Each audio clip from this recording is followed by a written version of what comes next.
Tensions over the Iran war and the closure of the Strait of Hormuz. The S&P 500, Nasdaq, and Dow all declined more than 1% this week, while the S&P 500 scored a new low for 2026 on Friday as Brent crude rises above $100 per barrel.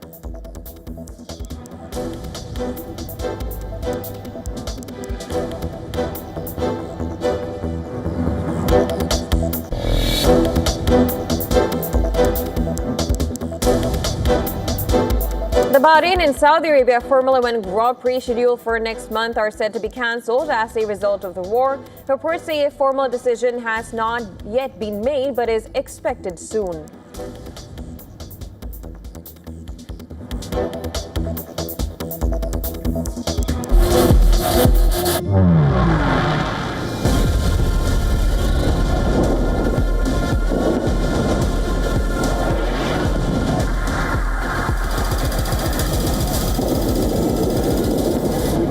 All of their boats. They have some missiles, but not very many. I think we're in very good shape. This is a war imposed on us. Transportation of oil has been slowed down because of the attacks and aggression made by Israelis and Americans against us.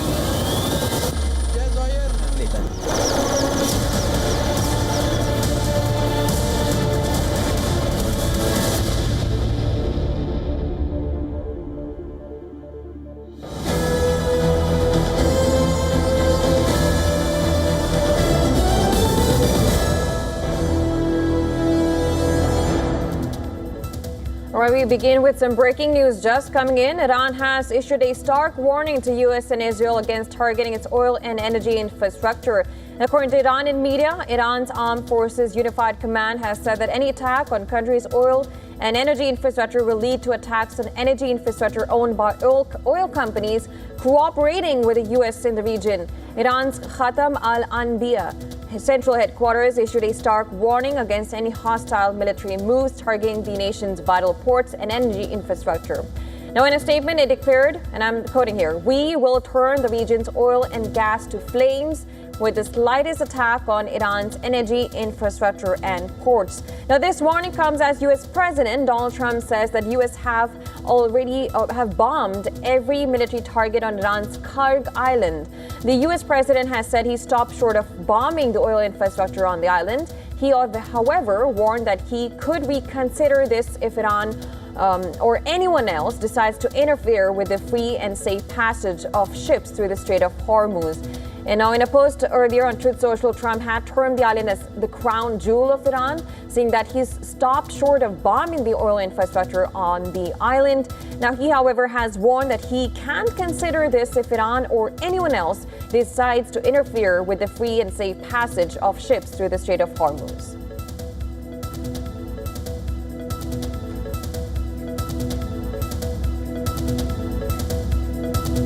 Now, the Kharg Island, just for context, is a roughly 30-kilometer off Iran's coast in Bushehr province, and it is far more significant than its size do suggest. Now, the 20-square-kilometer island, it handles almost all of Iran's crude exports, since much of the Iranian coastline is too shallow to handle the super tankers.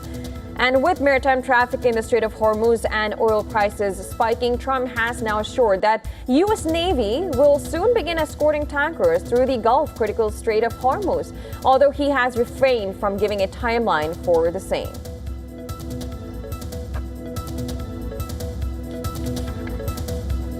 Earlier, are you speaking with Prime Minister Netanyahu? And are your objectives the same in terms of ending the war? I think they might be a little different, I guess. They're a different country than we are. And well, to discuss more right now on this from Washington, D.C., we're now being joined live by Dr. Charles Cupton, who is a senior fellow at the Council on Foreign Relations. Thank you so much for joining on the broadcast. Always a pleasure talking to you. Let's, of course, begin with the big news right now. Donald Trump has said U.S. strikes has obliterated military targets on Kharg Island in Iran, but oil facilities were spared for now. We've seen a reaction from Iran right now as well. And Trump had warned if action can change if shipping in the Strait of Hormuz is now threatened. Do you think this is a threat that will work on Iran, considering how important this island is for them? You know, so far, Iran has responded to increasing American pressure by increasing the retaliation and the threats of retaliation.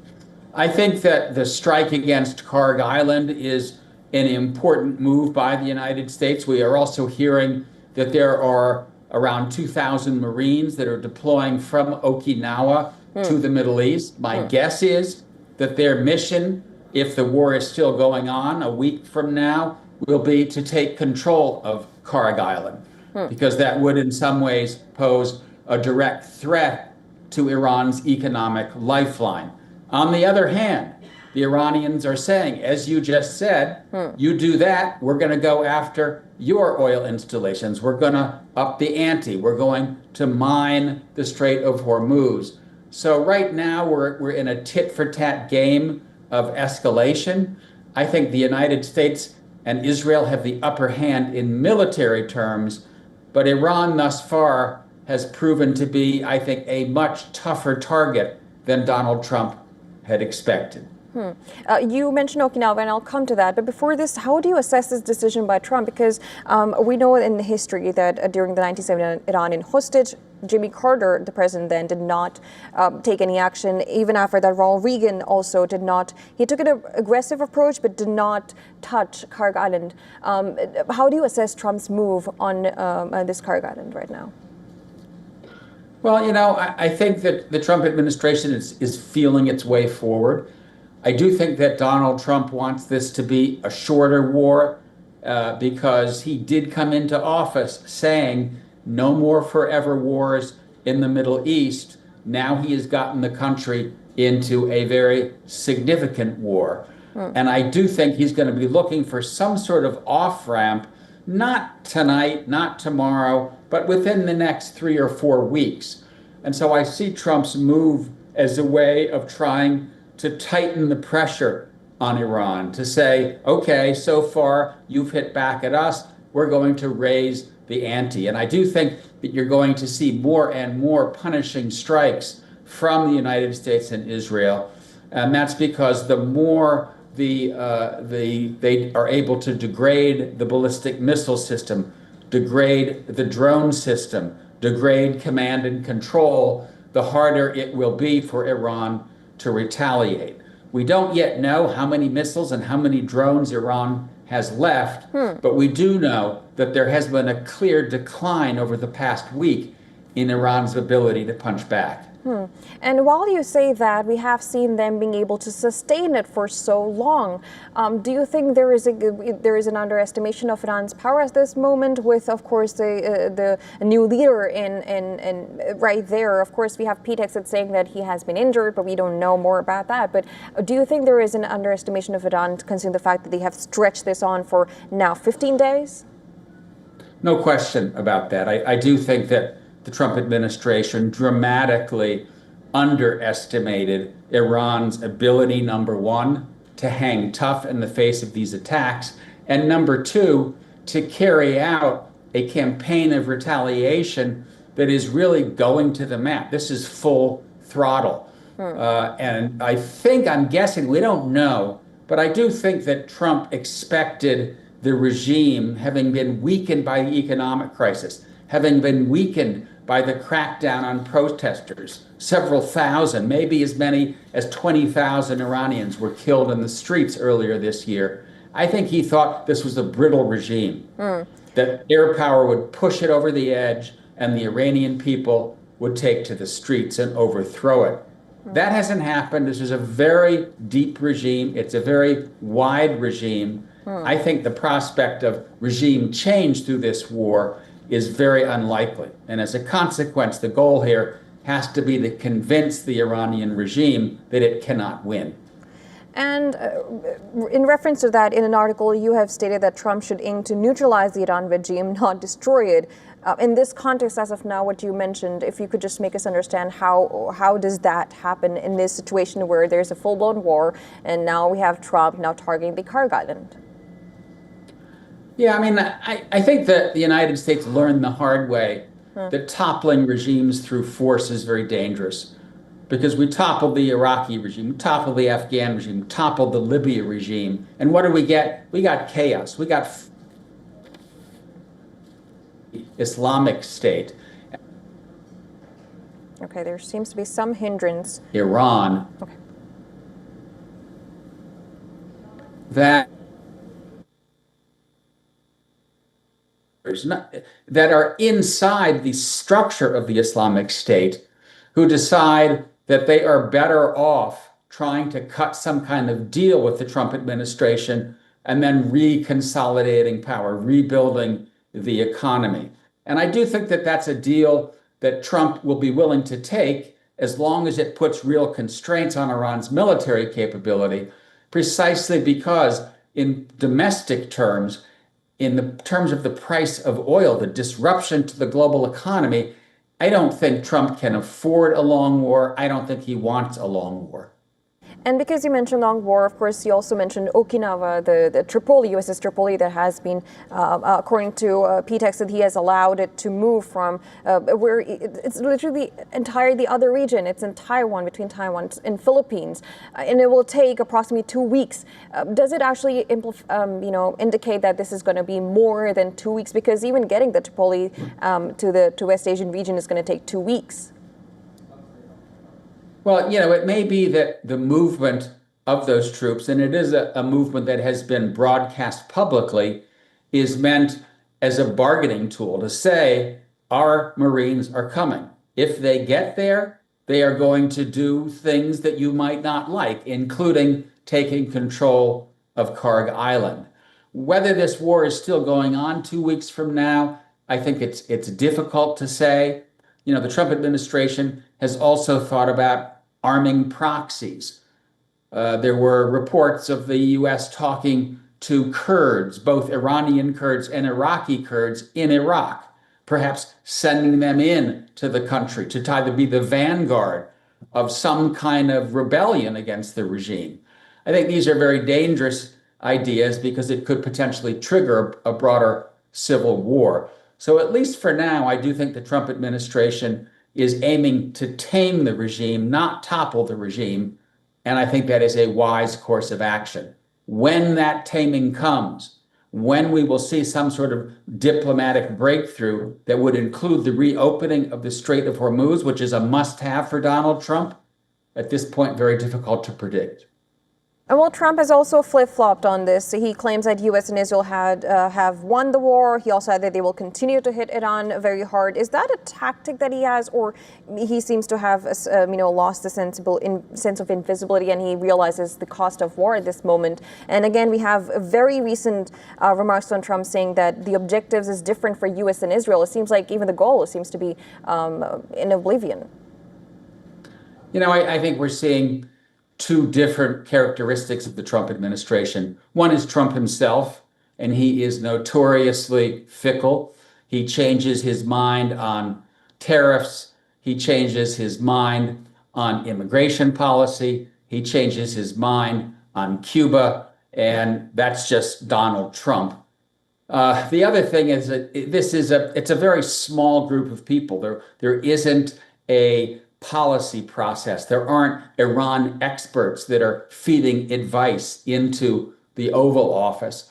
And so part of what I think you're seeing here is a small group of leadership, Trump, Secretary of State Rubio, Vice President Vance, Mr. Witkoff, Mr. Kushner, Mr. Hegseth, and they didn't have a real plan. They didn't have a real game plan going in. And I think you're sort of seeing an administration adapt to this war unfold in ways that they didn't expect. And that's why I think the talking points, the narrative that we see coming out of Washington is not consistent and changes by the hour. And Trump has also assured, let's go back to the Strait of Hormuz. Trump has assured that the companies at the U.S. Navy can actually escort them in the Strait of Hormuz. And do you think that this is a risk that the companies will take at this point? And what does this mean for U.S. Navy at that point? Because, of course, we have one side, Trump, saying that, OK, we will attack Kharg Island if we stop our ships going from the Strait of Hormuz. How much risk will that be for the companies? And will they be going forward and agreeing to this kind of escorting by the U.S. Navy? Yeah, I think you're pointing to one of Iran's strengths, perhaps his strongest card. And that is that even if they lose the ballistic missile capability, even if their drones are degraded, the Strait of Hormuz is very narrow. They're very narrow shipping lanes. It's also very shallow. And what that means is that tankers that are passing through those straits, cargo ships that are passing through it, are sitting ducks. And you don't have to have a lot of sophisticated weaponry. You can use mines. You can use speedboats. You can use anti-tank missiles. And so the idea here is that Iran has a lot of options for hampering the flow of oil and other goods through those straits. How many ships is the United States going to be willing to put into the Persian Gulf where those ships would be vulnerable? Not sure. So this mission of escorting ships, this mission of getting those straits open again, is a tough nut to crack. And I think you're right to point out that insurance rates are sky high, that even though the United States and other IAE members have tapped the Strategic Petroleum Reserve, we are not seeing a significant drop in the price of oil. And that's simply because the global oil market is fungible. 20% or so of the needs of the world comes out of the Strait of Hormuz. This is perhaps Iran's strongest card. And also Iran, as we just had mentioned, that they have threatened to attack oil infrastructure if at all Iran's oil infrastructure is attacked. What does this mean for the regional countries right now? How the Gulf states are going to be reacting to this? Where already they're under attack. Well, the Gulf states are in a very tough spot here, not just because their oil installations have been hit and some of their military targets and civilian targets have been hit, but the places like Abu Dhabi, Dubai, Qatar, cities in Saudi Arabia, they in some ways prize themselves as the Switzerlands of the Middle East. Safe, stable, great places to do business, great places to invest, great places to build five-star hotels, airports. Some of the busiest airports in the world are located in the Middle East, Dubai in particular. Now, these airports are shut down, airspace is closed, hotels are being hit. It's going to be very hard for the countries of the Gulf to reclaim some sort of normalcy, to send the signal that they are open for business again. And I do think that quietly, probably behind the scenes, the messages that are being sent to Donald Trump are, you need to end this war sooner rather than later. Also, let's come back to the point of regime change and Trump saying that U.S. and Israel have different goals at this moment. So when you mentioned that, the Trump should aim to neutralize the Iran regime, and you mentioned how they should be, aiming to control the regime instead of obliterating it. How do you think Israel will be taking this? I think you are pointing to a potential area of divergence between Israel and the United States. I think Trump and Netanyahu probably started in the same place, and that is that they wanted to topple the regime. Both of them wanted to add to their legacy that they stood up to the Islamic Republic. I think Donald Trump wanted to be able to say that after 47 years, I'm the only American president who had the guts to go in there and topple the regime. Now that that has not happened in a speedy fashion, I do think you're starting to see some divergence between Netanyahu and Trump. And I don't think that Trump or other advisors to him are unhappy to see the Islamic Republic go. I think many people, myself included, would like to see the Islamic Republic go. They are serious troublemakers. But the problem is, it's a very dangerous thing to do. And I think the Trump administration is looking at the track record of regime changes in the Middle East carried out by the United States, and they are appropriately saying, we don't want to go down that road. And Iran is a big country, 93 million people, only 60% of them are Persian. The rest are Azeris, Baluchis, Kurds, Circassians, other minorities. And you break up that government, you potentially break up Iran. And I think that's what people are very scared of. And that's why I believe they are going to tread lightly when it comes to this issue of trying to take down the Islamic Republic. And will that in any case affect the operations at this moment when they have divergent views? I would assume that there is close coordination on targeting and that the focus at this point is on Iran's military capability, on Iran's command and control, and not on an effort to actually dismantle the institutions of the state. At least as we can tell from the public reports from the media, the campaign is focused on those military targets, and in particular on degrading Iran's ability to retaliate. And I do think that in some ways we are on the downward side of that curve, day by day, hour by hour. The ability of Iran to launch ballistic missiles, the ability of Iran to launch drones, that's gone down dramatically, and it will continue to go down. So I think the hope here is you try to get Iran's ability to retaliate down to a minimum, and then you put the Islamic Republic in a position in which they have no choice but to negotiate some kind of end to the conflict. Well, of course, talking about end to the conflict, it's difficult to say if there are any kind of diplomacy comes in between. Of course, this seems to be another phase of the war after the Kharg Island being mentioned, but of course, we'll have to wait and see the developments. Thank you so much, Dr. Kopchin, for joining us on the broadcast and giving your perspective. Always a pleasure talking to you. Nice to see you. Bye-bye. All right, with that, we'll call a wrap to this bulletin, but don't go anywhere. News and updates will follow on the side. We'll continue with our coverage of the war situation in West Asia. Do stay tuned.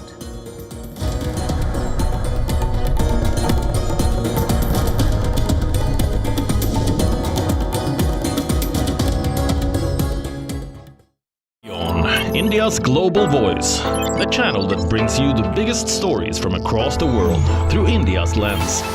Now available in more than 190 countries worldwide. Because we believe that the world is one. Watch us in Africa, Europe, USA and Canada, South America, Asia Pacific, Middle East and North African regions.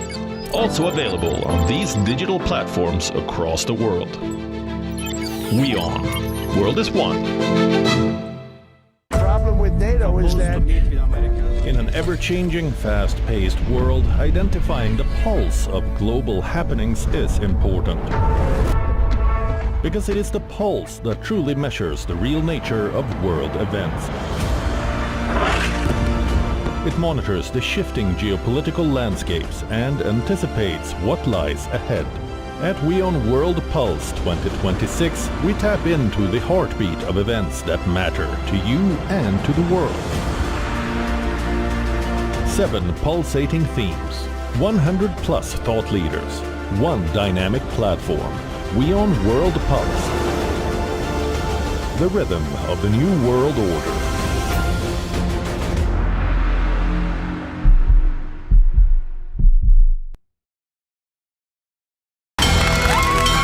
From the bustling trading floors of Wall Street to the vibrant exchanges of Asian stock markets, Wion breaks it down for you to make sense of what's happening. As we reveal the key factors behind events, strategic battles, and the game-changing business decisions that shape the world. We bring you all of this and more on World Business Watch. Where darkness hides behind every corner. Where the truth is stranger than fiction. A show that dives deep into the stories which shock and mystify. Unsolved murders. Psychopaths who defy explanation. International war crimes. And millions swindled in financial fraud. The victims, the accused, and the sinister plot. Crime is your front row seat to darkness.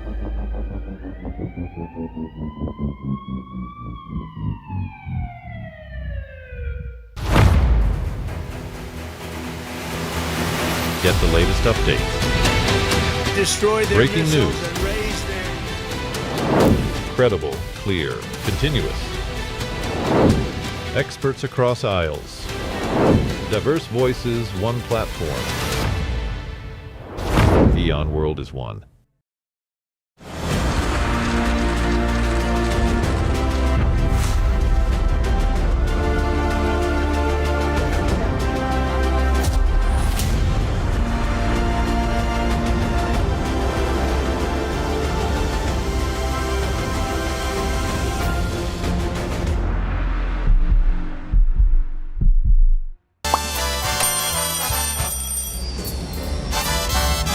Vielleicht nur als Imposant.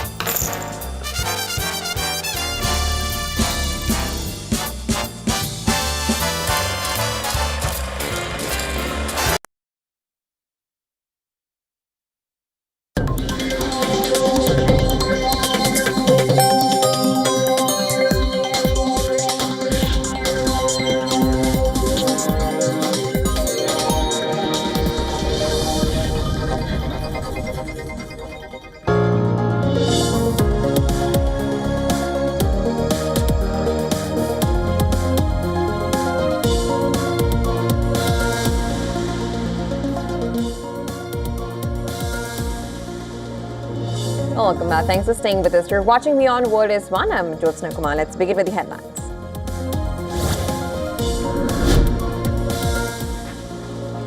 India announces a 30-day extension of all types of visas for foreign nationals affected by the ongoing conflict in West Asia.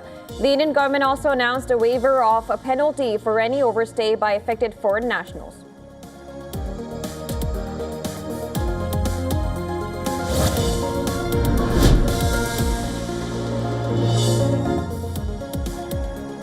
President Donald Trump shares video of strikes on unidentified targets without any captions. The video comes after Trump said that U.S. military heavily bombed military targets on Iran's Kharg Island.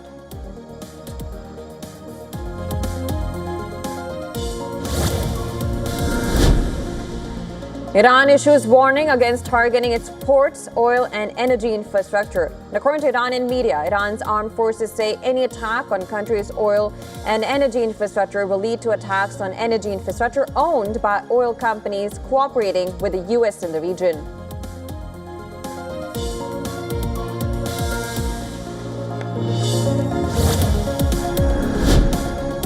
The Speaker of Iranian Parliament says the American president was duped by Israel's prime minister into starting the war, says the war will continue until the enemy's calculus is altered and they are driven to regret.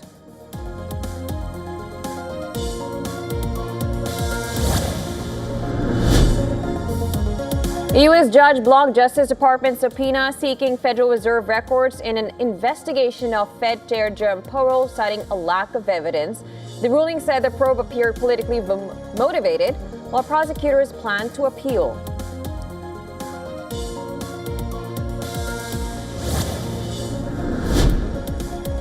The Bahrain and Saudi Arabia Formula One Grand Prix scheduled for next month are set to be cancelled as a result of the war. Reports say a formal decision has not yet been made but is expected soon.